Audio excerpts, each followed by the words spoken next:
All right, so Nikon has just brought out the Nikon D7200, and they didn't make too many changes to it, so I wanted to bring all the users of the D7200 camera up to date with what's different about that camera versus the D7100, which my class was originally designed for. So when it comes to the D7200, as I say, there are a few subtle small changes, and here are the differences. They put a new processor in the camera that processes the image. And this has zero impact on you until you actually start shooting pictures.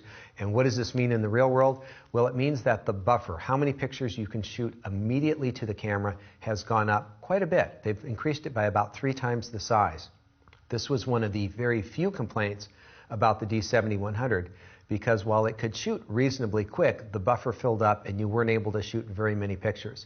They've now increased that quite a bit, up to 18 to 27 raw images, depending on whether you've chosen 12 or 14-bit RAW. And in my class, as you've probably already seen, I recommend the 12-bit, which means you're going to be able to get 27 photos in RAW in the buffer rate straight away. If you're shooting JPEGs, you'll be able to shoot all the way up to 100 JPEGs in a row. When it comes to the autofocus system, they've put on a new, more advanced focusing system that may help your focusing in some general situations. The one clear area where it has gotten a little bit better is under extremely low light condition.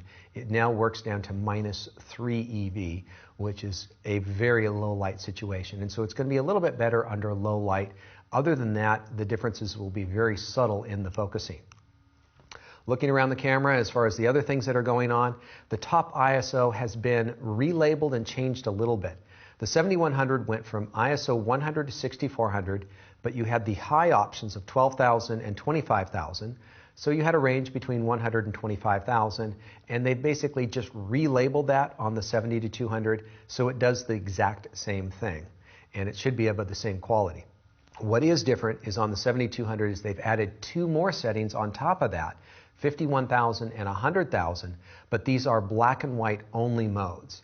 And obviously these are going to be fairly low quality modes, being that high of ISO, and they are a little bit limited. So it does essentially have the same basic settings, and you are likely to get virtually exactly the same image quality when it comes to using the 2 cameras compared to each other.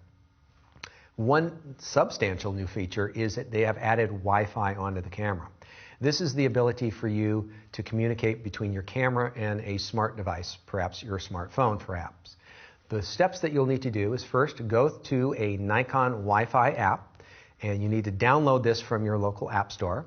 You need to turn on the Wi-Fi function in your camera. Then you need to go to your phone, turn on the Wi-Fi signal that it sees coming from the Nikon camera, and then go to your phone and turn on the application. You'll be able to shoot, you'll be able to see what the camera sees, and you'll be able to do that from a distance of probably about 50 feet.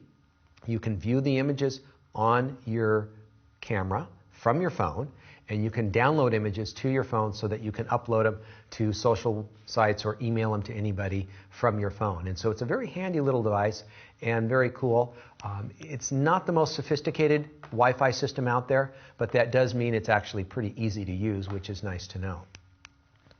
As we look around the camera, there is another little new logo over on the right-hand side. That is the NFC logo. This is the near field communication, which allows you to do tap transfers, which is related to the Wi-Fi function. This is a very close proximity. You need to have your smartphone or tablet about 4 inches or less away from the camera. So if you get very close, you'll be able to do transfers of your images from your camera to your phone or tablet device. The battery life has also increased. In this case, it's gone from about 950 shots to 1110 shots. I don't really know how they did it, but they did increase the battery life by just a little bit. You'll find a few other small differences as you go through the camera. For instance, bracketing used to have a limit of 5 frames. It will now do 9 frames of bracketing. If you go into the picture control, there is a new flat option. This is very popular with people shooting video who are wanting to do their color grading or their color adjustments in the post-production phase, in the video editing phase. And they get a very plain looking video out of their camera, but they can add their color and their contrast later on. And so if you do a lot of video shooting, you might want to look into using that new flat picture mode with the 7200. They've also added in the option of shooting 60 frame per second video. However, the catch is that you can only use it when you're using the 1.3 crop mode on the camera. And so if you're trying to get that extra telephoto reach, you'll be able to use it, but you won't be able to use it most of the other time. And those are the small differences between the 71 and the 7200. And so if you do have the 7200, you are now fully up to date on how to use your camera. And I say get out there and go enjoy that camera. And thanks a lot for taking the class.